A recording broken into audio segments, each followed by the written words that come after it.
Did you know that the Eastern Electricity Highway project marks a significant milestone in regional integration by creating an electricity highway connecting Ethiopia, Kenya, and Tanzania? The first phase, completed in November 2022, links Walaita Sogdo in Ethiopia to Susua in Kenya, enabling a 200 megawatt power transfer since December 2023 through a 500 kV high voltage direct current line, an innovative first for Africa.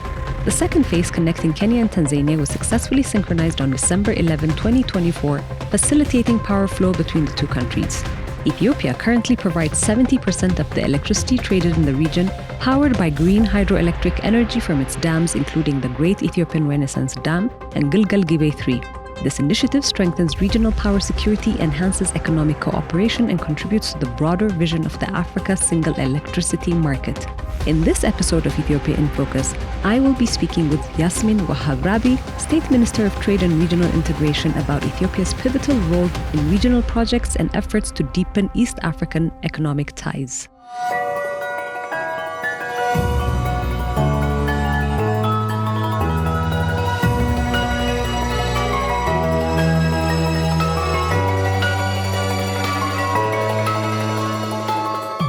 Today on Ethiopia in Focus, we speak with Yasmin Wohabrebbi on regional trade and integration. So Yasmin, over the past few years, Ethiopia has been actively pursuing regional trade and integration by implementing different strategies and pursuing different initiatives. And these efforts have been part of the aspiration to develop economic ties and relations within nearby neighboring countries, as well as within or global markets as well.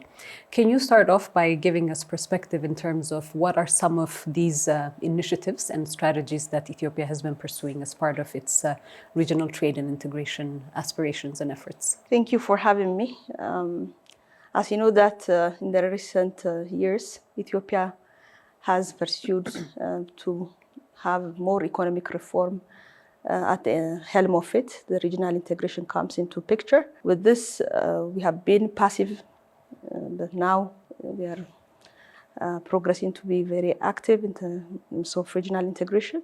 This is partly because we want to really sustain our economic development. The macroeconomic reform that we have started 5 years ago really tries to address the macroeconomic issue where we had high inflation, where we have foreign exchange shortage, which emanates mainly from balance of payment deficit, where we have export very limited, generating forex, and our import is also in huge demand. So the deficit also implies that the reserve becomes very short. We have heavy debt burden as well.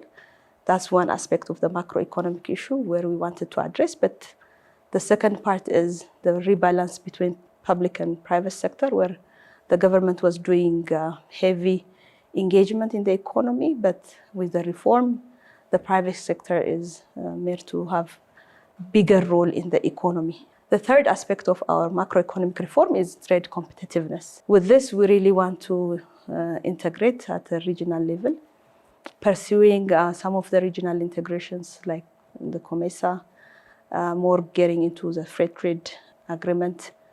We also have the African Continental Free Trade Area that we have ratified and become the founding member. And we have also the World Trade Organization that we have been in the process of accession for the last 21 years. But with this reform, we did the fourth round of negotiation, if you remember, back in 2020. Now we are also preparing the whole preparation for the next round of negotiations coming February.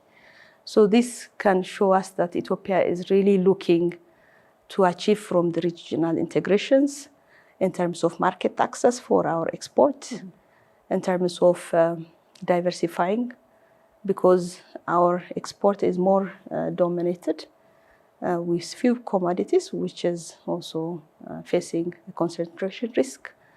So to mitigate that, also this regional integration will give us a big opportunity to diversify, which also give us also the chance for economic resilience. Plus, we really also aim to get from this regional integration economic transformation, structural transformation, where now we are focused on agri-based economy, even for our exports. But with this regional integration, we can look into our comparative advantage in few areas where manufacturing can also give us a big play, which will help us to do a lot of value addition as opposed to export raw materials, plus create more jobs for our people. So with these macroeconomic reforms that we have been undertaking, we believe that the regional integration is going to solidify and sustain our economic growth, vice versa also for other trading countries. So in terms of, because the macroeconomic reforms are part of the policy reframing that is being undertaken by the government, and part of the institutional processes or preparing institutions to be able to address some of these efforts. We used to have a Ministry of Trade and Industry, and as of recent, that has been reformulated to the Ministry of Trade and Regional Integration. What does that provide? So as you can see that from the government reorganizing itself to really fit to the change that we are aiming to have, it can show you that the Ministry of Trade and Regional Integration, the way it is established, is to give more focus for regional integration. If you see 5 years back, this was not the case because we were very closed. The macro situation in itself is not enabling for such kind of regional integration. You may open up your market, but unless you have different comprehensive reforms going on in parallel, you may not be benefiting. But Ethiopia has been doing so much reform that really complements the regional integration, and for having the realization of shared prosperity, this would be also the institutional arrangement that we are having.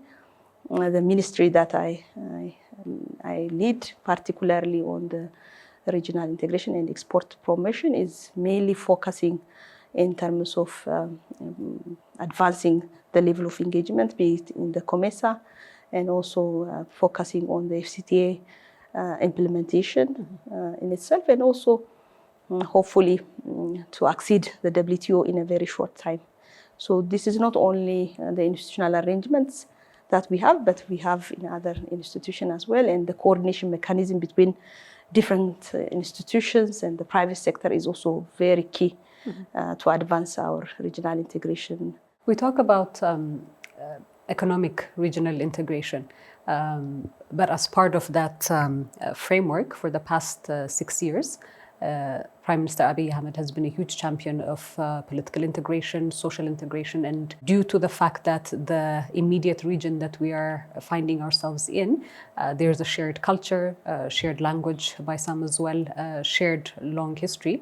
So that really does provide that. Now let's talk about widening this outside of just the immediate region into the continent as well. And like you rightly said at the beginning, Ethiopia is the founding member of the CFTA.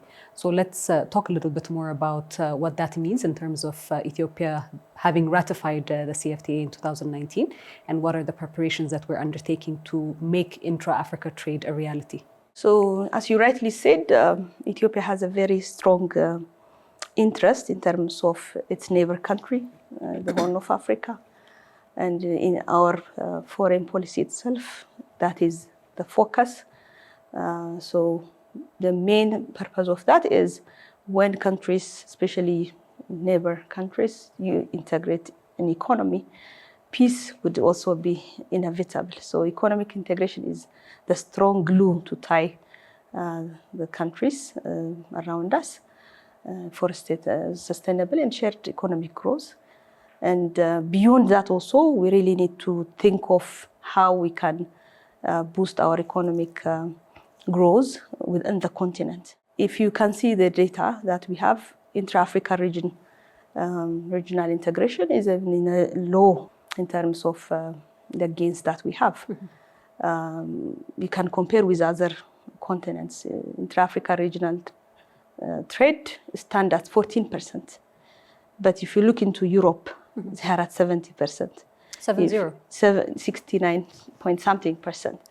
If you look into North America, it's about 46. If you look into Asians, their intra-regional trade is 60%. For different reasons, trading within your continent really, accessibility, it's feasible. But ours, we trade more with the rest of the world than amongst the ourselves. continent. So this has changed with the establishment of the FCTA. Ethiopia has contributed a lot on this. As you know that with the establishment of the AOU, and now the AU, Ethiopia always takes the lead role in terms of continental matters. With the FCTA also, we really did that. Several negotiations happened to realize the FCTA in itself in Addis, so we actively engaged. We did ratify the FCTA agreement at a higher body and also get into implementation with offering our concessional tariffs for goods. This shows that our commitment is not only by signing an agreement, but putting all the necessary steps have been taken thus far. Yeah. So the good offer is already approved, endorsed by the heads of states. We are now waiting for the gazetting process of the tariff concessions. Once we have that, we are going to pilot the implementation under the guided trade initiative. We have also submitted our service offer, the schedule, and it's under the review of the secretary. We hope to have it endorsed. There are so much protocols that are also being negotiated at this point. If you may recall, sometimes towards October, the African Continental Free Trade Council of Ministers, we hosted it in Addis Ababa for above 20 days. The institutional meetings were happening here in Addis. Some of these meetings were more into diving in the protocols itself and also getting into agreements. You can name it on trade competition, you can name it on investment protection, you can name it on digital. So this is something that we are really pushing for the implementation, at least for the pilot on goods trade. On the other hand, this regional trade really requires different institutions to coordinate. So we have established the National Implementation Committee for it, which is chaired by the Minister of Trade and Regional Integration, but we have Minister of Foreign Affairs, Minister of Finance, Minister of Industry, Trade and Logistics, and Transport, and also we have the National Bank, we have the Investment Commission, Intellectual Property Authority, Ministry of Agriculture, the Authority for Agriculture, so many institutions, and also more importantly, customs. And this, so we have the implementation committee. This national implementation committee is not about starting off the implementation itself. And it's at a high level, which shows the commitment. Yes, it's a not high just level institutional representation, but a high level council. And it's a high level council, but at the same time, it's going to be a permanent kind of committee, because when we get indulged into the trade, if there is issues related to customs, the subcommittee under this national committee looking at customs will look into issues. If there are any conflict, or if any claim rise, they look into the protocols, the rules, and they give their own judgments. So there is different hierarchy in the FCTA. Accordingly, those issues would be resolved. So this national council that is established is not a temporary one. It will be continuous, and one of the institutions that we have established, we can say that to really manage the regional integration is that. Okay. But beyond that also, we have, it's under process, the implementation strategy itself. So the implementation strategy is undergoing. It will tell us where to focus, where is our comparative advantage. For the CFTA, the yes, implementation strategy for that. The implementation strategy is under finalization. It will give us where our competitive advantage is, where we're going to have the gains, how we're going to really work on some areas that we may feel some kind of unexpected results. So the implementation strategy will help us or guide us with its roadmap, how we're going to implement the FCTA trade integration to make sure that we benefit. Beyond that, also the private sector has to be ready for this, So with that, we are also working to really sensitize, aware them, to make them ready, how they have to prepare themselves to really access those market opportunities in the continent. At that level as well. So now they have to really think of exporting more with the right quality, following all the standards and following the rules of origins protocol. So there are different rules in this game. So with that, we are also giving them awareness and making them ready. That's another work that we are doing in terms of the FCTA implementation.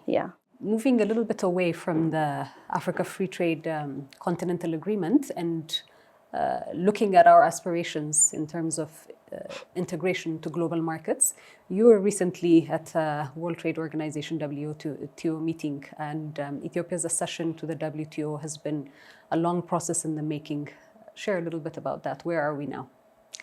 So as you know that Ethiopia is one of the few countries that didn't join this global trading system, and for different reasons. Now, I think in 2020 was with this reform that we really make clarity in terms of where we stand and how we want to initiate the accession process. So the fourth round of WTO Working Party meeting was held in Geneva in 2020.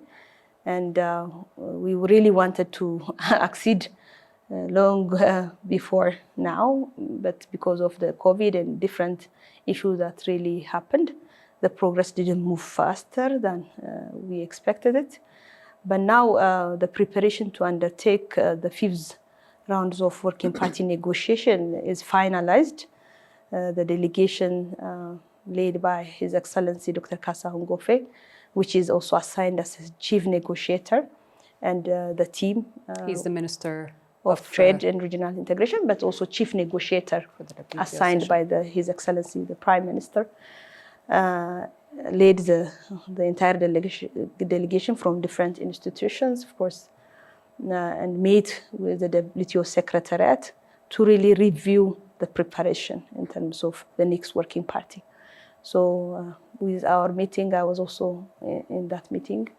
We finalized all the documents required, and it's ready for circulation to member states. And we expect the next round of negotiation to happen in late February or early March. So this is going to show also the commitment from the government of Ethiopia to accede WTO. But the current discussion really showed that most of the outstanding issues that were raised by member states, even by the member states collectively at the multilateral front, but also in a bilateral discussion with countries, has been addressed because of the big macroeconomic reform that we have been undertaking over the last 5 years.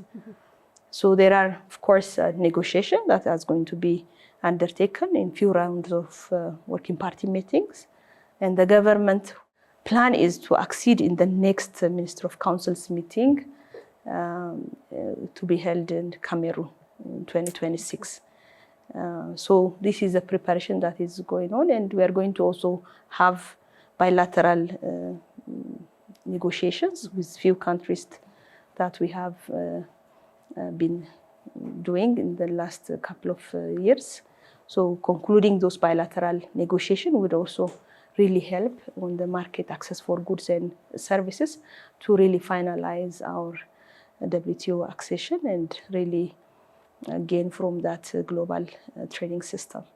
So Yasmin, as part of not only regional trade, but also accessing global markets, quality has always been a key theme that is outlined and related to the WTO session, but as well as our regional integration efforts. We need to talk a little bit about infrastructure. So in terms of standardization and quality assurances, there has been efforts by the Ethiopian government to prepare, institutions and processes that would support this. And then when it comes to infrastructure, Ethiopia has been engaged in building a lot of infrastructure, preparing logistical frameworks and so on. So let's explore that. What have been the preparations and what are some of the initiatives that the Ethiopian government has taken in this regard? So as I said, in this macroeconomic reform, a lot is happening. Also, we are opening up our markets at different time. If you can see the recently enacted law, it gives the opening for foreign investors to really come into export-import trade, into wholesale and retail trade. So it shows you that most opportunity, privatization, few of our key sectors already happened. Aside that, also key long-term envisaged infrastructure developments are being carried with huge investments. I can really start with the quality. Quality is at the core of this regional trade. You may have quota-free, duty-free access to any market, but if you look into other technical barriers, you may not even benefit from those access that you have. So you will have to have the standards and you will have to have the qualities in place to really get into those markets, to really penetrate into those markets. And become competitive. You need to be also competitive in terms of your prices. So one of the government long-term foresighted initiative, of course the initiative of His Excellency our Prime Minister, is a quality village. This quality village really gives the quality assurance for any goods that are produced in the country, that are, of course, our next exportable items, if not now, for some of them, but also for import goods. Quality village being the national quality infrastructure. Yeah, so the quality village consists of all quality institutions having the necessary infrastructure. We have the standard agency, the standards authority, setting the standard for all any goods.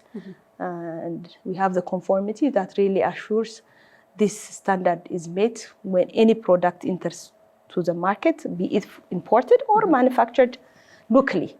So quality at that level being checked with all the necessary laboratory for chemical, for machinery, for electrical, for food. And so several laboratories are in this quality village on different streams where our products can be having the necessary quality based off the agreed standards.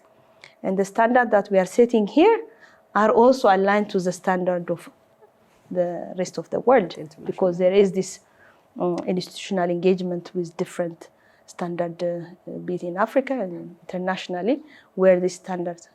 And then also we have the calibration aspect, the meteorology institutions that really make sure that some of the laboratory equipment that you are using to check the conformity, if they are operating properly, they calibrate those machines this conformity uses. And we have also the accreditation that accredits this institution itself. So it's very interesting to see how the quality village brings all these institutions at the same place, having the necessary technical capacity, but also having the necessary lab equipments that surpass some other countries later in terms of how latest these technologies that we are having. So with this, it's really going to help our export competitiveness, assuring the quality that the global system and the global market requires, following those procedures, following the day-to-day checks, following the monitoring aspect in terms of how our products are being produced is going to be very key to make sure that our products are meeting those standards and also being competitive. What other infrastructure is Ethiopia working on or has been working on to facilitate regional trade? So, as you know, Ethiopia is a landlocked country, so unless we focus on making sure that this challenge is alleviated somehow in interconnections with the region, with land access, highway, railway, aviation, it's impossible to really curb that challenge that we have. Mm-hmm. But ultimately also we need to really pursue our ambitious need for accessing to the sea, mm-hmm. Which we are looking into different options. Because it's not about simply we are ambitious, but when we look into the opportunities that are being on the table now, if you are going to access to the WTO, if you're going to really tap to the FCTA market, mm-hmm. our economy is going to be big. Our transaction is going to be big. So the inflow and outflow of goods. There's already a large economy, the third largest in It's a large economy, Africa. so it's inevitable that you will just sit and not address the 120 plus million people. Million people. So it's from mere demand that this challenge should be addressed. That's how the government is pursuing in terms of accessing. But in terms of road connectivity with different countries, like, for instance, with Kenya, we have the Ethio-Kenya Highway project, which is critical. If you look into the Ethio-Djibouti corridor, it's big. It's a project that's really realized with the Horn of Africa initiative. It's really critical. And with different neighbor countries, we really need to build, and we are already building, making huge investments, in hope that these road networks are going to really be very useful in terms of easy flow of goods and business people, because at the end of the day, the FCTA is creating a single market where goods and services flow and human people also freely move. So this infrastructure is key. And the Addis Djibouti railway is also critical, by the way, because it really connects us to the port of Djibouti, mm-hmm. where our biggest inflow and outflow commodity happens, because that's the major outlet. So working in terms of boosting the efficiency of that Addis Djibouti railway is critical, not only for agricultural commodities, but now we have started even shipping live animals, mm-hmm, mm-hmm. through the rail and through train. And we also have a big potential where manufacturing could be also one area, even fuel. And this railway also should connect to our dry ports. Mm-hmm. If you see that one of our dry ports is in Dredawa. Mm-hmm. So there is a railway connecting to that dry port. So easily goods can go there. And then from that dry port, also next to it, we have the Dredawa Special Economic Zone. Mm-hmm.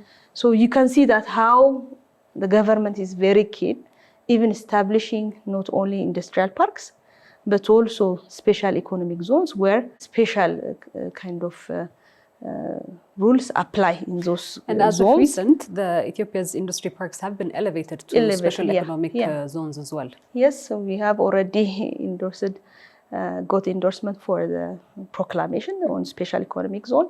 And Dredawa is now the first that is designated for the special economic zone. So we hope that is going to really make any transaction, trade, very easy.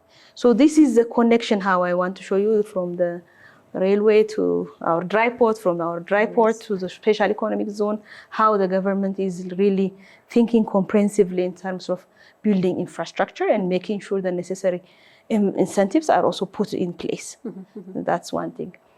We can look into our ET, because that's also one of... Pretty big. Aviation is big. A huge continental player. Yes. And it's our flag carrier, where it is the largest airline in Africa. The recent numbers that I have is Ethiopian Airlines flies to more than 140 international destinations. Yes. And more than 65 within Africa. What does that mean, particularly for the Continental Free Trade Agreement? Yes, so that means easy movement of goods, easy movement of people, can really be fast-tracked with service that Ethiopian Airlines is giving. Ethiopian Airlines, as you said, that it really moves even over 14 million passengers a year. The freight is increasing with its excellent cargo services. So you can see that how government is also, thinking the aviation sector to be the key infrastructure. The Ethiopian Airlines is now even expanding its airport. It's a very mega airport. Construction is coming very soon, somewhere close to Addis. Ethiopian Airlines is growing in terms of its fleet size. It has placed order over 100 airplanes. You can see that how, in terms of aviation, also we really want to expand, and with, of course, quality service, where Ethiopian Airlines is also known for. And this is going to be key. Another infrastructure is very key is also energy. Definitely. Ethiopia is known for its renewable energy sources, hydro becoming the big one, but we also have other solar, wind, geothermal that are coming into play more recently. So with energy, we are not thinking about only domestic consumption, but about export as well. We already export to our neighbor countries like Sudan, like Djibouti, and also recently Kenya. So this shows that our commitment in terms of investment which is very huge investment in and these energy. Are huge infrastructure projects. The Yes. Grand Ethiopian Renaissance Dam, almost near completion, Yes. Being the first largest hydroelectric dam Yeah. in Africa. Koisha hydroelectric project, the third largest within Africa, almost at 80+% of completion. It really adds great value to some of the things that you're saying in terms of preparedness. So energy means for Ethiopia also very critical in terms of its growth aspiration, because we really want to leverage our industry that are choked with energy shortage. Like I said, this is going to be bringing huge potential to play when our GERD is fully to the maximum generation capacity, when Koisha comes and other also projects complete. Our internal need and demand would be covered with that, but we also need to really work on the transmission lines. Substation connectivity is very critical to really take that energy generated door to door to where we want. So with that, we are investing a lot. But like I said before as well, this energy we are generating is not only for our internal consumption, but for export. Thinking of also the East African Power Pool, where neighbor countries, even beyond neighbor countries, how energy can flow within the continent is something that is big in itself. What is the East Africa Power Pool? The East African Power Pool is an initiative where energy can be pooled and leveraged for different countries, where even beyond, for instance, neighbor countries like Djibouti and Ethiopia can have connected lines here, and then you can easily sell the power or export the power. But beyond Djibouti, if there is other countries also, that power pool is thinking how power can be pooled and also distributed. So don't want to get into detail, but that's a big initiative where energy can be leveraged from where it's abundant to other. Of course, the shipping logistics is very critical as well. Of course, we don't have sea, but we have shipping. Ethiopian shipping lines is very big in terms of managing the in and out of commodities. So the shipping lines is also planning to strengthen itself, acquiring more ships. Of course, we have limited numbers, but acquiring more ships. And also in the dry ports, because dry ports is under the shipping lines. They really modernize the dry ports, how we don't have to keep our commodities somewhere stuck and with huge demurrage costs, but we can transfer them to these dry ports where efficiently also goods can be distributed to where they're distant. So this is also another infrastructure I wanted to really bring, among others. I mean, in terms of Ethiopia's location, it's quite strategic. How would you say that Ethiopia is leveraging its strategic location to become a key African trade hub? So Ethiopia is strategic in terms of our location, where we are at the core of the Horn of Africa. But in terms of leveraging, there is huge potential, not only to African countries, but also to the Middle East and Europe. So this strategic location, coupled with the infrastructure that we are building, really need to help us to be the hub for trade. So there's a very big potential for Ethiopia to be the hub for trade with this location advantage, and also with its infrastructure connectedness we are doing with major investments. I mean, some of the parallel things that we've been doing and are currently engaged in is also creating a conducive business environment, particularly to attract FDI.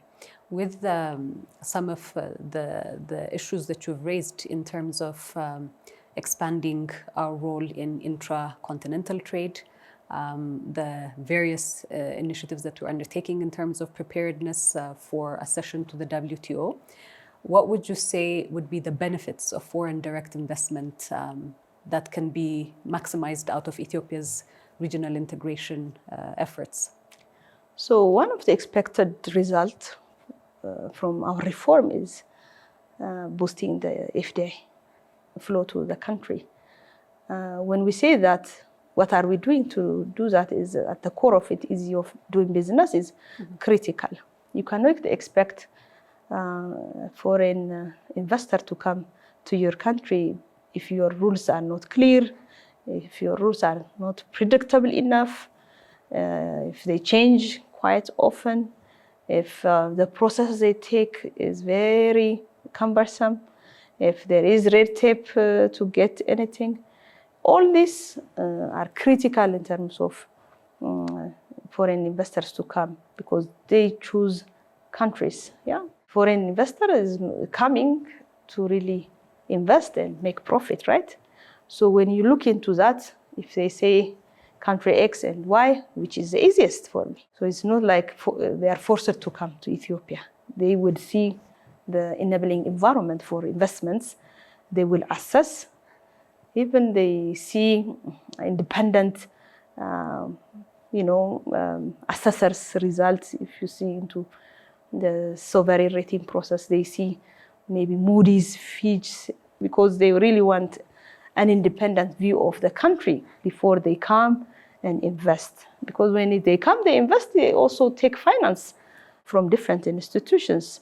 And that financial institution that is giving loan, look into them, into the country and rate the risk. So when the risk is high, the cost of getting finance becomes huge. So it is really very detailed when you look into how foreign investor comes to assess a country or assess Ethiopia. So with this reform that we are undertaking, so many processes are being improved. So many rules are being set. So that really gives the confidence for investors to come. Of course, I'm not saying that every issue is resolved, but this is major kind of reform that we are doing, and step by step. But I mean, as part of regional integration, there's also harmonization that takes Yes. place. Is that an added benefit for foreign direct investment, and in what ways? Yes. So when you join these regional blocks, or when you really join the global trading system, there are rules, so many rules. So to adhere to some of the rules, you need to look into your house itself and see how your rules are now. Are attracting. How your rules are aligned to the rules of WTO, the rules of CFTA. So it is going to be inevitable to really align, to make sure you are following international best practice. So with that, joining the WTO or the Continental Free Trade Area, in itself helps us to adjust to those rules. It's a guarantee for foreign direct investment. Yes, in a sense. So for foreign investors, if they say that Ethiopia joined WTO, then it's also a green light kind of thing. Because you, in joining WTO, there are so many things that you have to do. You have to clean your house, or you have to really, if you don't have the rules, you have to bring them.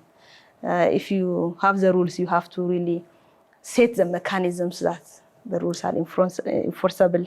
So these are, you would also capacitate yourself in terms of institutions where and rules are not just rules, but rules that are going to be adhered. So it gives confidence to the foreign investors to come and invest. That's one thing. The second part is it also brings competitiveness.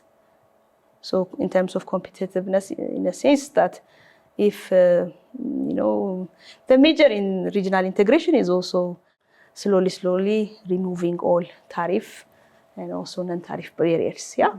So the cost for production of any good becomes less and less. That means if we don't have those kind of additional tariff and customs levies and so on.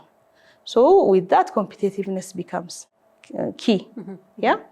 Now, for instance, if you are putting 50% tax with a negotiation and so on, you will come to 10%. Yeah.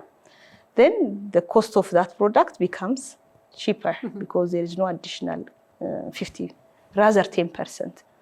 So with this, the competitiveness of the products foreign investors come to Ethiopia and produce becomes lower, then they can have access to different markets.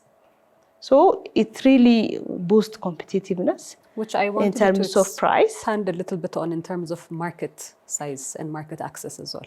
So, for instance, in the short term, you may feel that getting into these regional blocks or integration or global system, because you're going to reduce your tariffs, some loss in terms of revenue would be the immediate implications. But when you look into the market that is being created for you, and of course, you need to really work on growing volume of exportable items, but the leverage would really be exponential in terms of gains than the gains that you have been collecting from tax and so on. So that is the market.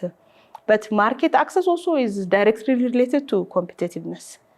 So when you go to X market, your product from another country product should be competitive in terms of price, quality, and so on. So that is something related also in terms of efficiency, in terms of your production efficiency, how in smaller cost you can produce. So one of the area where we need to really look into our industries is efficiency, and also production at a maximum capacity, because our capacity currently is very maybe 50% and so on. So we need to really boost that so that the efficiency of our industries becomes bigger and the competitiveness would come into play, basically. So that's one thing I want to say.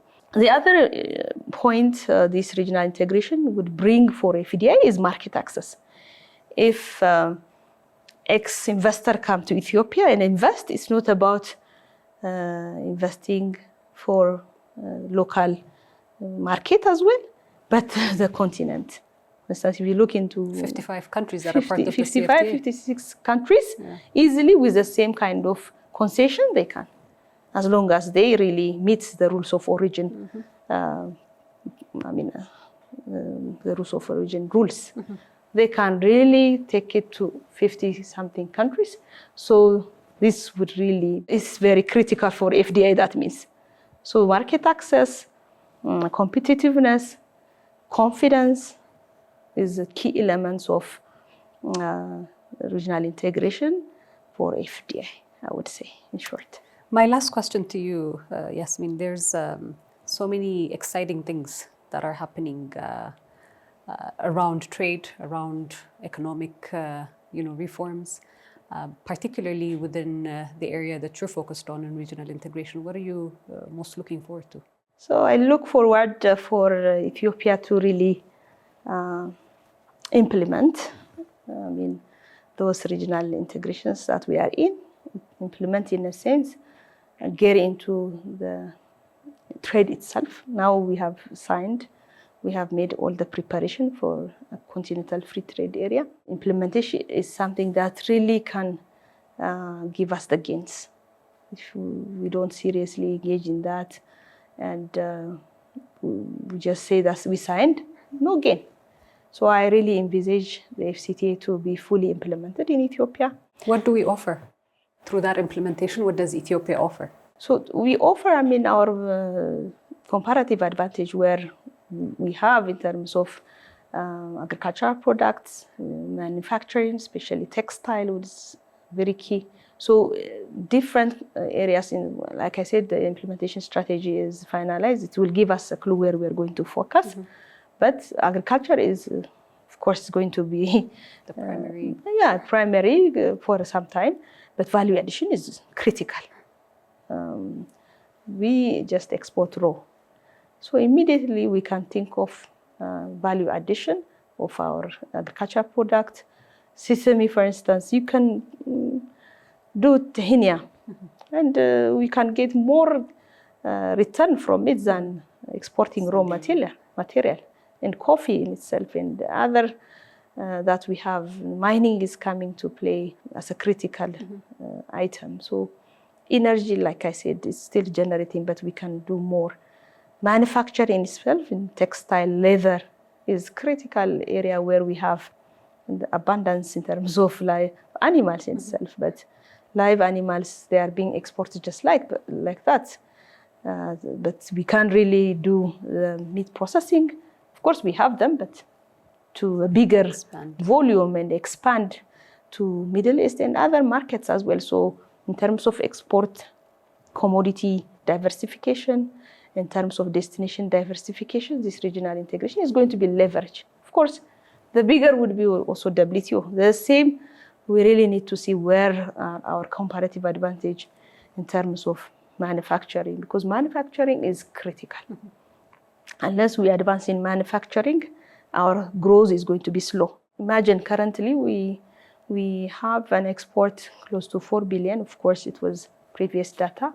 Our performance this time is very big. The economic reform, I didn't really say it, but the foreign exchange policy that has been recently launched to make for FX rates determined by market is critical to really boost export.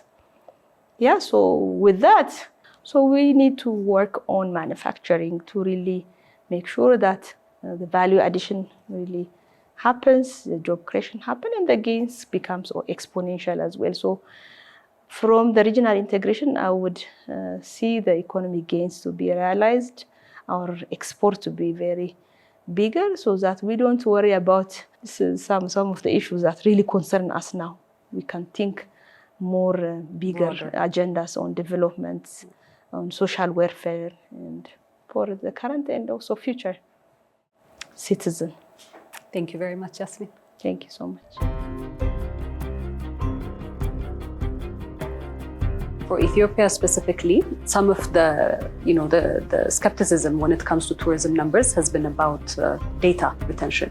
What is your ministry doing in this regard, and what are we doing within the sector to be able to understand really what kind of tourists are coming to the country, what their needs are, and what are the numbers? Understanding the sector itself is identifying where you need to, as a government, where you need to intervene and invest. So to get that clear idea, you need to have the data, you need to have the numbers, you need to have the corroborated information. So finding out what kind of economical input the tourism sector has in the macroeconomic level would give a clear idea to think about the future plans, to invest, to promote the sector itself. So having that, the satellite account has been developed and has also been officially inaugurated a few months ago. Not just the Minister of Tourism, but also other stakeholders will have a huge play towards using that account so that they can have a clear idea of the sector itself and the impact that it has on the macroeconomic level of the country.